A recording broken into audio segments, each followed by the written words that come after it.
What's going on, family? Kevin and Jesse here with you guys today with the Elite State of Mind podcast. As always, our goal is to listen, learn, and grow. Jesse, how you doing today, man? I'm great, man. How are you? I'm wonderful. I am doing amazing. Family, make sure you guys like, follow, and subscribe to our YouTube, Facebook, and Instagram page. Hit that little bell there on YouTube so that therefore you get notified every Wednesday morning as Jesse and I take you guys to work. What we're going to get into, family, the month of June, Father's Day. In this month. So we're going to do a little series on fatherhood from my experience, from Jesse's experience, and part one, where we're going to get into the emotions and responsibilities. So it's, from the time of you find out you're having a baby to going to the hospital. What were some of your emotions? What were some of your, you're like, oh, okay, what's going on here? Man, I think I take it back just the emotion in general, It immediately was like, man, the responsibility for, another. Right. That was the biggest thing. Like, okay, now, hey, life can no longer be about solely what I want. And the real thought was like, it's no longer about what I want. Right. What I want don't even matter anymore. Right. Okay? It doesn't matter. What's best is what's best for, this child, point blank and period. Mm-hmm. Everything else is secondary. Right. Has to be. There is no other train of thought. There is no other line of thought. Mm-hmm. That was just it. And I think from that, it just allowed a lot of growth. Okay. To be honest, to take place. Yeah. Like a lot of maturing took place from that standpoint. Yeah. I know for me, probably my first emotion was it was along that line of, okay, I have this other life that's not necessarily going to depend on me, for the basic necessities, but then now I have to teach. And mm-hmm. What do I have to teach? And then, from that, there became a fear of I'm now charged with the responsibility to mold this life into a productive citizen, a upstanding person of character, and help them to accomplish their dreams, goals, and aspirations. In this world. Yeah. And so, my first emotion was, can I do this? Am I able to go accomplish this task? Do I have the tools necessary to go and and help this tiny human grow into a full-fledged person? What I was thinking, it was just like if I didn't have what was necessary, I wouldn't be entrusted. True. So now it's about, again, upping my skill. Right? For me, one of the things that stood out was, the old verse, you ought to, train up a child in the way he should go when he's old, he won't, depart.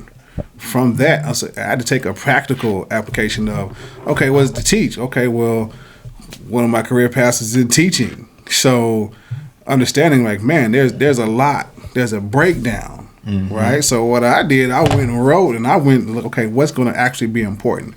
Like, what does it mean, to be a man? Like, what does it mean to be an individual of character? Sure. And then you breaking that down and going, okay, well, at what age do we begin to develop these things? And to teach these things, like, okay, early on, it can't be I always said that, hey, man, we're going to have conversations. Teaching is about us having a conversation. Right. Training is, hey, we're going to take it a step further on what we've had conversations about. Let's go do this, right? And so I was like, okay, at what point in time do we transition from, okay, right now I have to be a hard disciplinarian for your own safety to, as you progress, I have to teach more and more, and not just because I said so. we'll stay there just for a quick moment. Obviously, and we've touched on this before, but I think what gets lost a lot of times in when you do go to discipline your kids, however you choose to do so, it's out of a form of safety, right? Because obviously, children, they are born without fear. Fearless, for sure. The other day, I'm sitting there and I'm washing dishes, and the way the kitchen is, like, there's that little cutout in the wall, and so he likes to climb up on the couch. He sits there, we talk while I'll do that, from time to time, and him just being him, so he reaches over and picks up a knife. Oh my gosh. Right? He doesn't know it's a knife. Yeah, it's just something. He's just trying. That's it. To him, it's just something. To me, it's a knife. And now it's a dangerous thing. Right. Because he doesn't know how to properly use this. Right? So my reaction, is a little quicker. It's a little harsher. Like, hey, put it down. Instead of sometimes if he might, pick up the paper towels.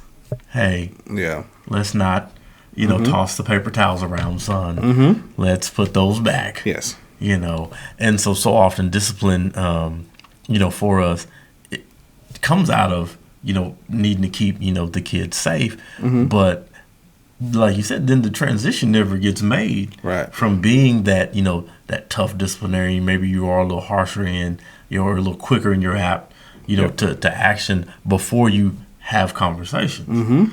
And because that transition is never made, they never learn to make the transition. Right. They never learn to, talk about what their actions or what their role is in whatever the transgression may be. That's right. To then actually learn a lesson. I think that was, it's important. That's how you become a critical thinker. You're having conversations. Like we said before, like a lot of times we have conversations with ourselves. Okay, you're able to process. There's a processing going on. So as we're talking, as we're dealing, hey, we have to make good executive decisions. Right. We have to make good choices. Yes, you can mess with this or you cannot. If you do, you're going to get in trouble. Right. If you choose to come over here, then everything's going to stay calm and we'll go from there. Right. And then we empower them to make this. You make the decision. You make the decision. And then we'll go from there. Right. And you have to deal with the consequences, good or bad. And so often I just think we always want to enforce, negative consequence. Right. But we're not quick to enforce, positive consequences and reinforce, positive choices. Yes. And hey, that was a great choice. Oh, hey, here is a XYZ for making a good choice. Yes. But I sure will push you down if you're over there, bothering something you shouldn't. Yeah. Or getting on my nerves. Or doing something that I told you not to do. Yeah, I definitely made it was a conscious decision to go, hey, there's going to be more encouragement, right? Like you said, like, hey, working in the career field, okay, when you do something you shouldn't, I have to immediately have a response, right? Reprimand. And the same token, when you do what you're supposed to do, I'm supposed to go over and beyond in terms of cheering you on, making sure you know that, hey, you should be proud of yourself. Right, for this moment. Again, it's the language. Not so much, hey, yeah, Dad's proud of you. No, aren't you proud of yourself for the decision that you made? You see what happens when you choose these things versus the other? Right. Like, that has to be, again, the corrective language as a community that we have to begin to implore. And, when you're talking about the language, it's, you can start that in the womb. Telling your children that they're great. Telling your kids that they are amazing, that they are wonderful, that they can achieve anything they want. And obviously, certainly you can do it, once they are, here walking, talking, yes. and amongst us. And it is important to do so when they're young. It's important to do so, in that first year of life. So they don't know anything other than positive reinforcement. So they don't know anything other than somebody encouraging them to good works. Right. Because so often it's the negative, it's the no's, it's the you don't know anything, it's the you're too small for this, it's the all of these things, and they have a time and place, right? If there is an immediate danger, if I'm about to pick up this knife, I'm about to stick my finger in this outlet, I'm about to dump my electronic toy into the bathtub with me, then yes, there's a no, don't do that, so I can startle you to make you stop whatever you're doing. But we have to, like you said, as a community, if you see somebody's kid out doing something positive, it's okay to encourage them. It's okay to tell them, hey, man, that was a great job. Oh, man, you stacked those blocks great today. Oh, you did a great job cleaning up. It's very important that we do those things. So therefore, that's what they expect, and that's the standard. Yes. So therefore, when somebody else comes around, oh, you'll never be, whoa. That's not how. That's not what my dad said. My dad said? Yeah, that's not what my father said. And that's not what my village tells me. Right, yep. That's not what they say. No. They don't tell me I'm not good enough. My dad doesn't tell me that I'm not a king. He doesn't tell me I'm not a queen. He doesn't tell me that I'm not able to go out and achieve my greatness and walk in my gifts, talents, and purposes. That's right. But that's right. They will be very apt to take in that message if that's what you tell them. Right. Oh, that book's too hard for you. Right. Put that down. What? Oh, that math is too high level. No such thing. Their mind at that age is a blank slate. Yeah, and it's our job as fathers to make sure that their foundation is solid. Right? That they are thinking, that they know that they're a high value individual. Right. That they know, like you said, that not only my father values me, but my community also. I'm precious to my community. And I think that's our job also to let them know that yes, not only do I, but everyone inside of your community thinks that you are the best thing ever. Right. And so that confidence is going to be there when they, 18, 19, 20, they decide to, go to Votech or go off to university or whatever. They know, I got a whole group behind me. Right. And like you said, it starts with us as fathers. It starts with us because that voice is going to ring so loud, in their life. And you shouldn't just have the quote unquote dad voice. Right. When it's bedtime. Right. When it's time to clean up. You should have the dad voice when it's time to encourage. Right. When it's time to sit there and be, the greatest cheerleader you can be.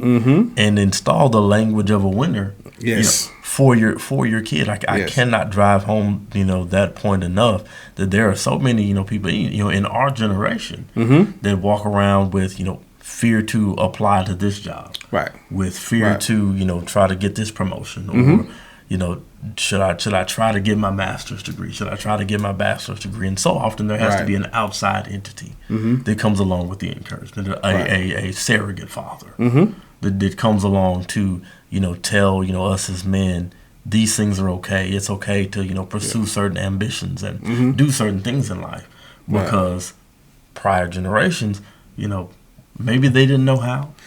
Yeah. Maybe they tried, to the best of their ability. But what I do know is that now we as fathers know better. We know to encourage and have affirmations. Yes.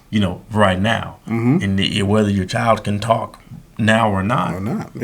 Say it for them. So therefore it becomes a part of their daily routine. Yes. As fathers, you have to speak into the life. It is one of your responsibilities is to speak into the life of your child. It is. And to speak life to them. So therefore they know whatever gifts, talents, and dreams and goals that they have, nothing's too big. No, not at all. Like you said, that's part of your responsibility as a father to not only speak to that, but to also make sure that you bring it to fruition, that you're putting them in position to utilize their gifts and their talents and their skills, that you're making them the most skillful that they can be. Right. Right? So that they become all that they're supposed to, to become. And so, it is a challenge. True. Right? To do so. But again, you can't be afraid to walk that challenge out. Right. And I think for many of us, if you're afraid, it's because like you said before, you don't know the words to say. You don't know the affirmations to say. If you're of the household of faith, you might be seeking what things you need to pray and meditate and read on. Because obviously, we've all heard the, spare the rod, spoil not the child. Right. We've all got that, but we don't go to the you have a duty to store up something for them. Right. A duty to live right in front of them, not just by your words, but by your deeds. Right. You have all of these responsibilities, as a father, because your father did those things for you. The one that's all sufficient. That's right. The one we call El Shaddai, the one that set the moon and stars in their place. Right. He did those things for you and I. Yeah. Yeah. But then, if we go back to one thing I was thinking about the other day was if we go back to, to the part about, discipline. And as it says, what type of father has a son he doesn't chase? That's right. Right? So he does. But does he give you what to do you? Has he rewarded you according to your iniquities? No. And transgress? No. So what type of father am I? Right. That every little thing you do, I need to shame and guilt you. You're an insecure one. That's for a fact. You're an insecure one that lacks the proper viewpoint in both manhood and fatherhood.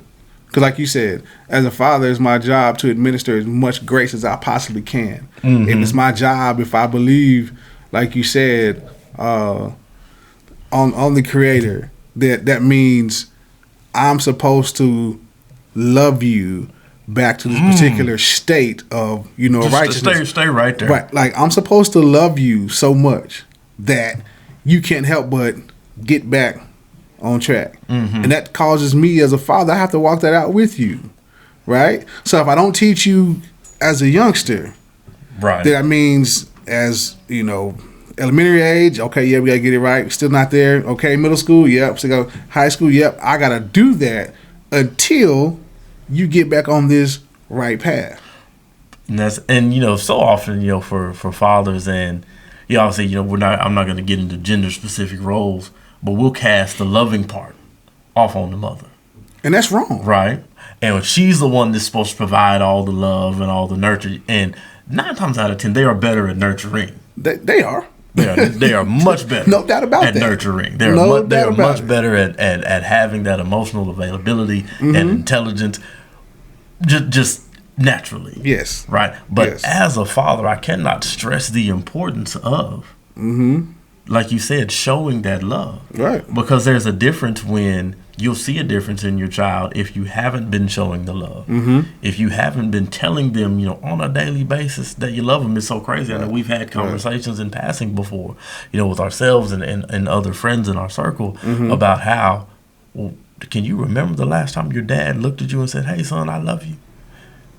Can you are the times he said "I love you" more than you can count? Right. Or can you reach back and go, it was on this day, this time, this year, 5 years ago, it was right there, and then one more time when I was about 6. Now, and here's the issue with that. For those who believe, how often does your Creator tell you that He loves you? Every day. Every single day. Every day. Hundreds, thousands of times inside of each day. In each moment. He does. Loved you so much, He gave the best of Him. Right. For the worst of you. But I want to give my kids the minimum. Right. The least that I got. How does that work exactly? And they're supposed to take it and get abundance. And you're supposed to be okay. You're supposed to be well developed. But of what? I don't know. It's like me going into my kitchen, trying to make a 10-course meal out of 1 can of beans and some rice. Well, that's 1 course.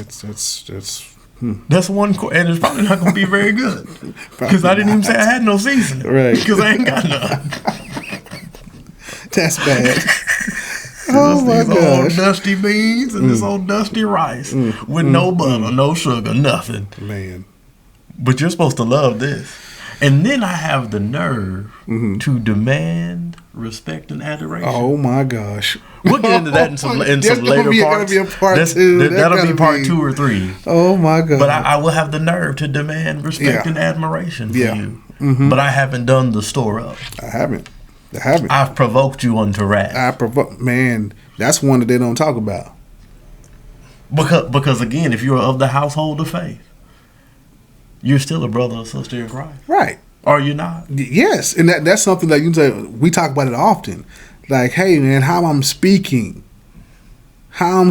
is going to be a reflection of an internal voice that later on, when I'm old in age, is how he is going to speak to me. And if you're telling him all the time his hands, right? When you get 60 and he push you down, he just look. Remember them hands, player? Oh, I got them now. Pretty much. I got time today. Right. I got time today. Yes. And you go, why you treat me like that? Well, why do you treat me like that when I was 6 and drunk all the juice? I was thirsty. Right. Buy some more juice. I didn't know anything. Not my fault you're broke. Right. It's not. Buy some more juice. Not their concern. Because I didn't ask to be here. You wanted to do what you do to get me here. Right. Buy some juice, player. The cost is the cost. Hey, man. You got to pay it.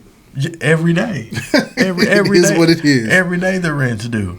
But I really want to drive the point home that one of our responsibilities and one of the biggest is to love. and to show and apply that love every day, and to make sure that even if you have had to, to redirect, to reprimand, our children as fathers, you have to go back before the day is over and let them know you love them. Always. And let them know, hey, whatever the situation was, whatever occurred, hey, I still love you. Because is that not what the Apostle Paul said? Yes. That nothing can separate you. And they have to know that.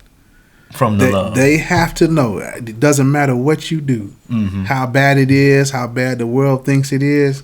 Guess what? Your father riding with you. Still love you. Always. And, if you'll do that, one, when they are in trouble, they'll probably run to you. Yep. And that's one of the things as a dad, you don't want your children to run from you in times of trouble, whether they have yet to commit the act, or whether they are, or whether they, have committed it. You want them to run to you in either situation. Hey man, this is what's going on. Hey man, this is, what I got myself into, or hey, I was thinking about. Well, I'm glad you haven't done it yet. Right. Let's sit down and talk about this. And like you said, depending on where they're at in age, it might be no, you're not going to go do that. Right. Because I'm going to make sure we put you in the best position possible to win. That's right. But you might be a little older. Hey, Consider your ways. And that's something we got to talk about maybe on the next one or whatever, is that, the transition of, the relational language. As you go from, you're an adolescent to a young adult to a grown person. Right. Right. So, Well, I mean, and for most of us, most of us have went through, elementary school and then, getting up through high school. And then, many of us, then, spend a little time in college. I stopped by UCO a couple days, Rose State about a week or two, and you just, if you remember the transition of how your teachers would teach you, in elementary school, it was done with a lot of care and a lot of, they tried to give a lot of people some one-on-one time and make sure you understood the lessons, and the voice was, very nurturing and concerning. And in high school, it was still, hey guys, we got to drive this point home. We got to drive this point home. These are things you got to do, to try, and I was fortunate enough to have some teachers that were trying to prepare me, not only for, to go to college at the next level, but just, to go be an adult, out into the world. Yeah. And then, once you get, to your college professor, you're like, hey, big dog, up here on the board, we got chapters 1 through 3. Yep. Now, I'm going to give you all these 4-5 terms. Here's my quick outline. And you better read this stuff by Thursday when you come back. Yep. Because we got us a quiz. Yep. And like, well, what about... Hey man, first of all, this ain't your time to be asking me about that, right? So there's like you said, there's the transition of how the teaching and how those things are done. The older we get and the more we progress, because then as you get older, you have to go seek out. Right. When you're young, the help comes to you. Yes. But as we get older. Yeah, you got to go seek it out. So even as a father, when you're young, I'll never forget, these 2 ladies I had as clients.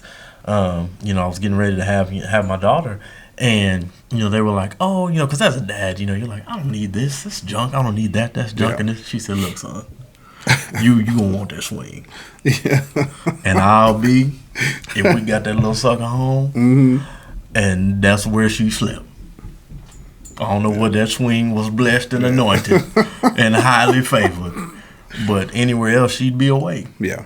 But in that swing, she would sleep peacefully. Right. And the help came to me. Yeah. But now as I'm older, I have to go seek out. Yes. From a father who's been, where I'm trying to get to, who's put, their children in positions, to succeed. Yes. How did you do that? Yes. What were the steps you took? What do I need to do? What books do I need to read? What information is it that I need to, incorporate on a day-to-day basis to ensure that they're getting exactly what they need at the time that they need it? And that's the big thing, like you said. How do I give them what they need when they need it, or is it on my schedule? Right. Do I give them opportunities when I feel like it? Right. When I feel like they are deserving of them.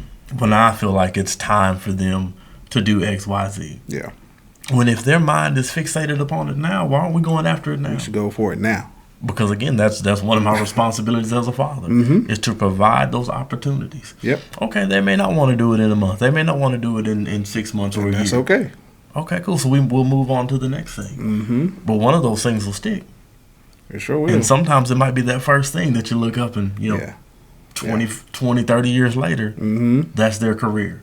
That was their dream. That was their goal. That was their aspiration. And that was the thing we needed to mold. Now, if I did a good job as a father, I helped them navigate that. Right. And they found success. If I did a poor job as a father, they waited till they were around somebody else who saw their dream and goal in them and said, "Oh, why don't you do something with that?"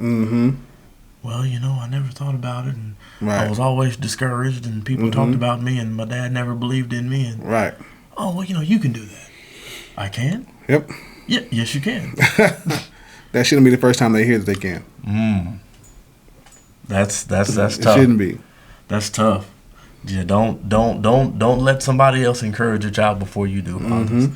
Have that encouragement, because if you'll sit down and you'll cheer on the Cowboys, you'll cheer on the Sooners, and you'll cheer on things that don't matter. You'll watch the playoffs and the NCAA tournament, and you'll cheer on your favorite team, and you'll support all the actors and all of this and all of that. But you won't support the ones in your home. Ridiculousness. Won't support them. Won't provide. Worse than an infidel. Has cast off the faith. We'll have to get on that one next. Hey. But Jesse, before we get out of here, man, what would you say for somebody just stepping into being a father? What is the one thing that they can find that might give them some encouragement? Just know that you can do it. Just know that you're gonna have to open yourself up to a different level to understand that the hurts and the pains, disappointments that you have incurred throughout your life, it isn't your job to project that onto your son or daughter. But it is, however, your job to be the best father that you can be. And don't be afraid to ask for help. Don't be afraid to seek out sources. Don't be afraid to even change your line of thought. Right. To do what's best for them at the time that is best for them. Very, very true. I'm gonna piggyback on that. Just for a moment, if you're coming into fatherhood, and you're going to begin to interact, with your child, and if you begin to see some things and you're like, oh, I probably shouldn't do that. I probably shouldn't say that. I probably shouldn't have this language. I don't have to, be like this to you. That's right. Just because my parents were like that to me and their parents were like that to them, and 4 or 5 generations back. We're doing that. Yeah. If it hasn't bred success, stop it. Don't be afraid to stop it and go a different direction. Immediately. Because at the end of the day, those children are entrusted to you. Right. They're not your parents. They're not your aunts, uncles, your cousins, your whomever. They're entrusted to you. That's right. To help be, the best individuals and the most successful individuals they can. And one way they're going to see that, like you said, is for you to go be the best version of you. That's right. Family, we sure do appreciate you guys tuning in with us today. Make sure you guys like, follow, and subscribe to our Apple Podcast and Spotify. Y'all have a great day.